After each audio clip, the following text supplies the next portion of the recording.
ये वीडियो काफ़ी छोटा है दोस्तों। इसमें हम भारतीय साक्ष्य अधिनियम की धारा 7 के बारे में, जो भारतीय साक्ष्य अधिनियम 2023 की धारा 7 है, उसके बारे में हम पढ़ेंगे। ये जो धारा है ये पुराने 1872 का जो भारतीय साक्ष्य अधिनियम की धारा 9 था उसी के समान है, और लगभग उसी के समान क्या एकदम वही है ही है, केवल धारा का अंतर हो गया है।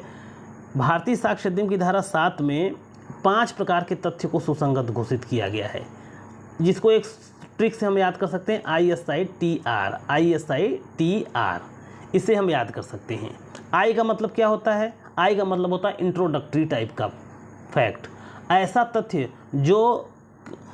तथ्य जो किसी का परिचय बताए या कोई स्पष्टीकरण दे, ऐसा तथ्य सुसंगत होता है। यानी ऐसा तथ्य जो विवादक तथ्य और सुसंगत तथ्यों को स्पष्ट करे, उनका परिचय बताए, तो वो तथ्य भारतीय साक्ष्य अधिनियम की धारा 7 के अंतर्गत सुसंगत है। जैसे इसको एक उदाहरण के माध्यम से पढ़ते हैं।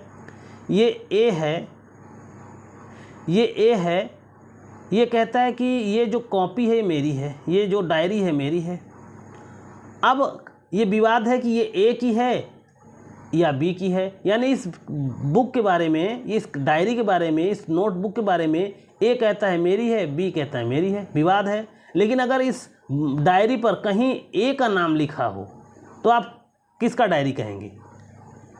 ये स्पष्ट कर रहा है किसकी डायरी है, ए की डायरी है। तो ये भारतीय साक्ष्य अधिनियम की धारा 7 के अंतर्गत सुसंगत है। अब दूसरा तथ्य है सपोर्ट एंड रिबट। ऐसा कोई भी तथ्य जो विवादक तथ्यों का या सुसंगत तथ्यों का सपोर्ट और रिबट करता है, उसका समर्थन या अनुखंडन करता है, ऐसा तथ्य भारतीय साक्ष्य अधिनियम की धारा 7 के अंतर्गत सुसंगत होता है। इसका उदाहरण आप कैसे देखेंगे? जैसे एक अपराध होता है और इस अपराध में ए की संलिप्तता पाई जाती है। सबको ये शंका है कि ए ने अपराध किया है, और जब ए से इसके बारे में पूछा जाता है वो वहाँ से भाग जाता है। वो क्या हो गया? भाग गया। तो ये क्या समर्थन कर रहा है? अपराध के बारे में पूछते ही वो भाग गया वहाँ से, तो इसका मतलब ये कि यह घटना, उसका भागना, यह समर्थन दे रहा है कि उसने अपराध किया है। तो ये तथ्य भारतीय साक्ष्य अधिनियम की धारा 7 के अंतर्गत सुसंगत है। तो अगर कोई तथ्य विवादक तथ्यों का समर्थन करती है या सुसंगत तथ्यों का समर्थन करती है, वो तथ्य सुसंगत होता है। अगर ए कह दे कि नहीं मैं तो बहुत ज़रूरी काम से भागा था, तो ये खंडन भी करता है, ये खंडन करने वाला तथ्य है, इसके ऊपर जो आरोप है उसका खंडन कर रहा है, तो ये भी तथ्य सुसंगत होगा। तो भारतीय साक्ष्य अधिनियम की धारा 7 में इंट्रोडक्टरी टाइप का, सपोर्ट या रिबट टाइप का तथ्य सुसंगत होता है। इसके अलावा आइडेंटिटी प्रूफ करे। अगर कोई ऐसा तथ्य है जो विवादक तथ्य या सुसंगत तथ्य की पहचान को स्पष्ट करता है, तो ऐसा तथ्य क्या होता है?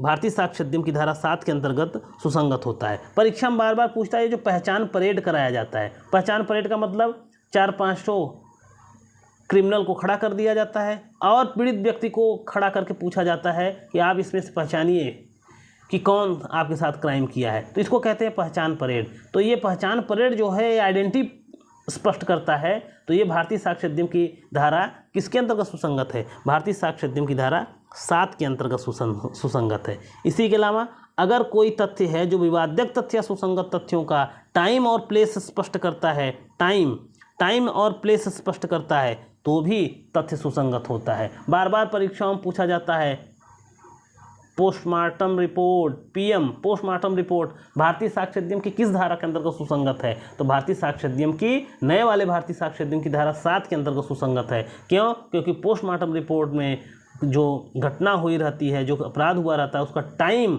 और प्लेस स्पष्ट करता है, खासकर टाइम स्पष्ट करता है, जिसके कारण वह सुसंगत होता है। इसके अलावा रिलेशन बिटवीन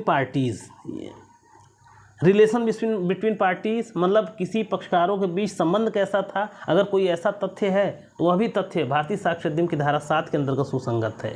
ए कहता है कि ए के ऊपर आरोप है कि उसने असम्यक असर का प्रयोग करके बी के साथ कॉन्ट्रैक्ट किया। अब पाया भी जाता है कि ए असम्यक असर करने की स्थिति में है। भाई ए गुरु है और बी शिष्य है, और ए ने इसी का विश्वास करके बी के साथ धोखा दिया है। तो ये जो स्थिति है, ये जो संबंध है पक्षकारों का संबंध, ये भी भारतीय साक्ष्य अधिनियम की धारा 7 के अंतर्गत सुसंगत है। क्यों? क्योंकि यह भी विवादक तथ्य और सुसंगत तथ्यों को जो है का समर्थन करती है। ठीक है, तो भारतीय साक्ष्य अधिनियम की धारा 7 में कुल 5 प्रकार के तथ्य को सुसंगत घोषित किया गया है। इंट्रोडक्टिव, सपोर्ट या रिबर्ट, आइडेंटिटी क्लियर करने वाले, टाइम और प्लेस स्पष्ट करने वाले, और रिलेशन बिटवीन पार्टीज, पक्षकारों के बीच जो संबंध है उसको स्पष्ट करने वाले अगर तथ्य हैं तो वह भी भारतीय साक्ष्य अधिनियम की धारा 7 के अंतर्गत सुसंगत है। बहुत छोटा वीडियो था दोस्तों। जब बेयर एक्ट का विश्लेषण करेंगे, बेयर एक्ट अभी तो हम आपको समझा रहे हैं सब भारतीय साक्ष्य अधिनियम की कुछ महत्वपूर्ण सेक्शनों को, पूरे बेयर एक्ट का विश्लेषण 1-2 घंटे में कर देंगे। तो जब ये सब आप लेक्चर सुने रहेंगे तो आपको बेयर एक्ट तुरंत समझ में आ जाएगा। ठीक है, नमस्कार दोस्तों। अगर चैनल आपको वीडियो आपको अच्छा लगा हो तो आप ज़रूर लाइक करें, सब्सक्राइब करें और कमेंट तो कर दिया करिए। किसी का कमेंट नहीं आता, कमेंट कर दीजिए, कैसा पढ़ाए, नहीं पढ़ाए, ये कम किया, ये ज़्यादा किया, कुछ तो आप कमेंट कर दिया करिए दोस्तों। ये निवेदन है आपसे, उससे बल मिलता है, अच्छा लगता है।